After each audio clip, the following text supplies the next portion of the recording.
Hello dear friends, ഇന്നൊരു red velvet കേക്കിൻ്റെ order ഉണ്ടായിരുന്നു കേട്ടോ. 1.25 കിലോയിലായിരുന്നു കേക്ക് പറഞ്ഞിട്ടുണ്ടായിരുന്നത്. എൻ്റെ ഫ്രണ്ട് ശ്രുതി ചേച്ചിയുടെ മോളുടെ ബർത്ത്ഡേക്ക് വേണ്ടിയിട്ടുള്ള കേക്കായിരുന്നു. അപ്പോൾ കേക്കിന് വേണ്ടിയിട്ടുള്ള ക്രീം ചീസ് ഫ്രോസ്റ്റിംഗ് ആണ് ആദ്യം റെഡിയാക്കുന്നത്. ക്രീം ചീസ് ഞാൻ ആദ്യമേ ഹോം മെയ്ഡായിട്ട് ഉണ്ടാക്കി വെച്ചിട്ടുണ്ടായിരുന്നു. അതിലേക്ക് വാനില എസൻസും പൗഡർഡ് ഷുഗറും കൂടി ഇട്ടിട്ട് നന്നായി വിപ്പ് ചെയ്തെടുത്തതിന് ശേഷം വിപ്പ് ചെയ്ത് വെച്ചിട്ടുള്ള വിപ്പിംഗ് ക്രീമുമായി മിക്സ് ആക്കിയിട്ടാണ് നമ്മൾ ഉള്ളിൽ ക്രീമായിട്ട് ഫിൽ ചെയ്ത് കൊടുക്കുന്നത്. അപ്പോൾ സ്പഞ്ച് വെച്ചു. ദെൻ നമ്മൾ സിറപ്പ് വെച്ചിട്ട് സ്പഞ്ച് വെറ്റ് ചെയ്ത് കൊടുത്തു. അതിന് മുകളിൽ നമ്മളിപ്പോൾ ഉണ്ടാക്കി വെച്ചിട്ടുള്ള വിപ്പിംഗ് ക്രീമും ക്രീം ചീസും കൂടിയിട്ടുള്ള ഫ്രോസ്റ്റിംഗ് കൊടുത്തു.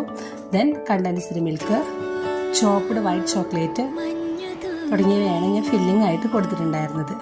ദെൻ നമ്മൾ 4 ലെയർ ആയിട്ടാണ്, 1.25 കിലോ ആയത് കാരണം 4 ലെയർ ആയിട്ടാണ് കേക്ക് ചെയ്തിട്ടുള്ളത്. ഇതേ സെയിം സ്റ്റെപ്പ് റിപ്പീറ്റ് ചെയ്തിട്ടാണ് നമ്മൾ കേക്ക് ചെയ്തത്. ചെറിയൊരു കസ്റ്റമൈസ്ഡ് ഡിസൈൻ